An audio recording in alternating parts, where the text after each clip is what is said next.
Donc bonjour à tous, je remercie le CA de me laisser présenter ce topo.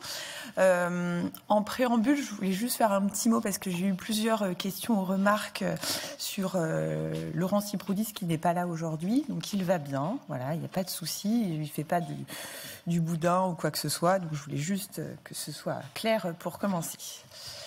Donc je n'ai pas de conflit d'intérêt en lien avec cette présentation. Donc notre sujet, c'est un dissensus, donc c'est une charte de la consultation en proctologie. Donc récemment, en fait, de façon semi-récente, la presse a relayé plusieurs événements juridiques et médiatiques qui avaient mis en cause la pratique d'examens cliniques gynécologiques. Il y a eu des signalements qui ont été déposés à l'ARS, au Conseil national de l'ordre et également des plaintes pénales. Donc ceci au point qu'un collectif a été mis en place, le collectif VOG, Violence gynécologique et obstétricale. Les motifs, c'était que les examens cliniques avaient été réalisés de façon violente. Les termes qui ont été utilisés, c'est que les examens avaient été considérés comme un viol. Donc ce sont des termes difficiles, mais c'est ceux qui ont été utilisés. Et ceci sans le consentement explicite de la patiente. Donc, il n'échappe à personne que l'examen gynécologique et l'examen proctologique, il existe des points communs. Donc, les examens sont réalisés dans des positions parfois un peu particulières. On utilise les doigts pour faire des touchés, pour aller examiner les parties intimes. Et on utilise aussi des appareils, spéculum, anuscope, pour finaliser nos examens. Il existe des points communs, mais il existe plusieurs différences. Parmi les différences entre l'examen gynécologique et l'examen proctologique, je n'ai cité qu'un, c'est que pour donner l'explication au patient de l'examen qu'il va avoir, gynécologique ou proctologique, on peut utiliser des fiches. Nos collègues gynécologues utilisent des dessins pour montrer ou pour expliquer l'examen qui va être réalisé. La fiche qui est utilisée en proctologie et qui est sur le site de la Société française, on a utilisé des photos. Alors, qu'a fait la profession? Qu'ont fait les professions? Tout d'abord, les gynécologues, parce que c'est eux qui ont le premier, finalement, été mis en lumière et qui ont été les premiers touchés et qui ont été surtout émus de cette situation. Eh bien, les gynécologues ont une charte qui a été menée par le Collège national des gynécologues et obstétriciens français, le CNGOF. Au niveau national, il y a eu plusieurs événements. Donc, il y a eu un avis par le Conseil national de l'ordre des médecins. Et vous remarquerez que cet avis est assez récent. Anne-Laure vous en reparlera tout à l'heure. Mais il ne touche pas que l'examen gynécologique. Il touche en fait les touchés pelviens. Vous remarquerez également, entouré en bas, qu'ils se sont inspirés en fait de plusieurs éléments, de plusieurs documents, et notamment une charte de la consultation en radiologie. Donc aujourd'hui, on parle des gynécologues, des proctologues, mais il n'y a pas que ces deux professions qui peuvent être touchées. Il y a eu également, au niveau national, un avis mené par le Comité national éthique qui est disponible sur leur site et que je vous invite à consulter, de même que l'avis du Conseil national de l'ordre sur les touchés pelviens. Alors, qu'a fait la Société nationale française de coloproctologie et le monde gastro-entérologique? Qu'avons-nous fait? Il y a eu un questionnaire, un sondage qui vous a été envoyé l'année dernière. Il a été envoyé à tous les membres de la SNFCP. Et ce sondage comportait 10 questions. Alors, il est assez ancien, donc je me suis permise de remettre en fait les questions. Je vais vous les citer rapidement. Ces questions posaient sur l'inquiétude qui avait été générée par les événements. Donc, est-ce que ces événements sont pour vous une source d'inquiétude dans votre exercice professionnel? Est-ce que vous vous sentez responsable si l'examen proctologique n'a pas été bien vécu par le patient ou la patiente? Est-ce que vous avez la crainte d'une incompréhension, d'une ambiguïté?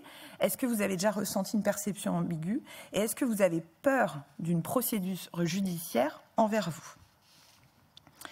Et puis les autres questions portaient sur l'adaptation éventuelle que vous avez pu mettre en place dans les suites de ces événements médiatisés, les besoins exprimés et puis sur l'identité de façon générale. Donc c'était est-ce que vous avez modifié votre comportement? Est-ce que vous prenez plus de temps? Est-ce que vous expliquez plus l'examen que vous allez faire? Est-ce que vous faites moins d'examens endocanalaires? Clairement, est-ce que vous n'utilisez plus d'anuscope? Est-ce que vous avez besoin d'un environnement, d'une aide supplémentaire pour aider votre pratique? Et puis quelques questions sur qui est-ce que vous êtes? Donc voici les résultats. 180 réponses ont été obtenues parmi les 631 membres de la société. L'âge moyen des répondeurs était de 50 ans. 43% d'entre vous étaient des femmes et 61% étaient des gastro-entérologues. Donc vous voyez, l'activité était essentiellement, on va dire, libérale dans 54%, chez 54% d'entre vous. Et puis il y avait aussi une partie hospitalière à 30%. Première partie, toutes les questions qui portaient sur l'inquiétude. Donc 53% d'entre vous se sentent concernés. Donc les événements ont constitué une source d'inquiétude dans l'exercice professionnel. 40% d'entre vous se sentent responsables si l'examen proctologique n'a pas été bien vécu par le patient ou la patiente. La crainte de l'incompréhension ou de l'ambiguïté, finalement, est rarement, dans plus de 50% des cas, ou jamais ressentie. Donc dans 80% des cas, il n'y a pas vraiment de crainte sur l'ambiguïté ou l'incompréhension. Et 90% pensent qu'un jour, une procédure judiciaire pourra être engagée à leur encontre pour cette raison. En ce qui concerne les questions sur le retentissement et sur l'adaptation, 42% d'entre vous ont modifié leur comportement lors de la consultation. Soit beaucoup, soit un peu. Alors, il y a un peu plus d'un tiers d'entre vous qui prennent plus de temps et qui donnent plus d'explications avant l'examen. Et l'accord explicite est demandé par 50% d'entre vous. Les examens endocanalaires sont toujours autant réalisés dans 91% des cas. Ensuite, il y avait les questions sur les besoins. Eh bien, 58% d'entre vous ont besoin d'une charte. 30% de support de formation, 20% d'une couverture assurance adaptée. Et on a comparé, alors de façon globale, entre les femmes, l'exercice libéral et éventuellement l'âge, pour savoir s'il y avait des différences entre les inquiétudes, les besoins. Le seul facteur qui ressortait, c'était que les femmes avaient plus souvent besoin, ou ressentaient plus souvent le besoin d'une couverture d'assurance que les hommes.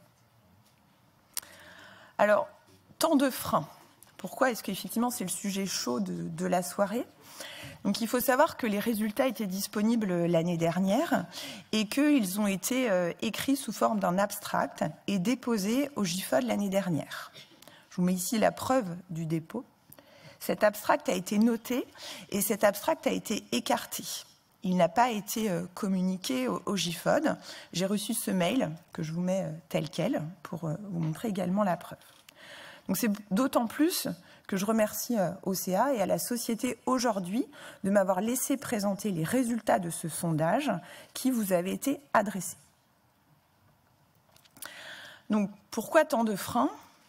Des questions, bien sûr, ça soulève beaucoup de choses. Pourquoi est-ce qu'il y a des freins à la diffusion de ces données scientifiques en termes de communication, de publication ? On peut écrire, etc.